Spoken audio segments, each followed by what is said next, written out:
tell you something? When God began to teach me about eternal life, the first prompting that was awoken in my spirit was fasting. When the life began to be energized, I will wake up in the morning, I want to eat food. It's like a sin. Not because I had a fasting program. It became a sin to eat food. 1 day, 2 days, 10 days, 21 days. There was a point I fasted for 5 years. It was life still driving me. I didn't plan it. It was not discipline. There was something going on inside that I could not explain. And then after a while, prayer opened. Can I tell you what happened? I was in the place of prayer one afternoon. I went to see a friend of mine, and I just laid down, and that thing began. And because I didn't want to distract people, I covered my face and I began to pray in tongues. After a while, I entered a trance. In that trance, I saw an eagle. It's bigger than this building.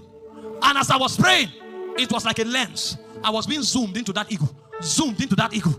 And suddenly, I found a small man hanging on the wings of the eagle.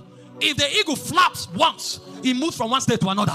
If he flaps, he moves into another country. And as I was zooming in prayer, I now saw a picture. I now discovered it was my image that was hanging on the eagle. The moment the trance left me, the doors opened. I've never called anybody invite me for a meeting.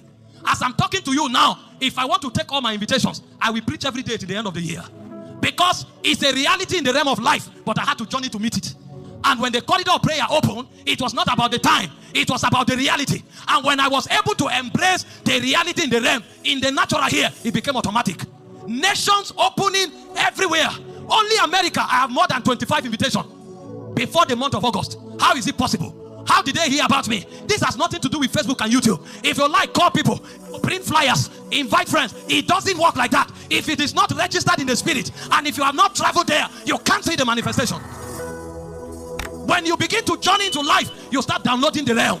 Because everything that your life should represent was already written. There are realities there, but you must touch it to bring it here. And the way to journey there is through promptings. Promptings. Some of you wake up in the morning, there's a song on your lips. You sing that song the whole day. You go to sleep, you are singing it. You are the one who thinks it's a song. It's not a song, it's a vehicle of transport. Because sound is a medium of transportation in the spirit. You see, I heard a sound as of a trumpet. As I turned, he was in heaven.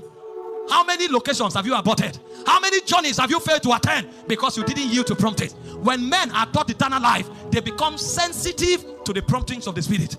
There are weeks when you wake up and God tells you, don't go out. They have mobilized an elder to come teach you the Bible.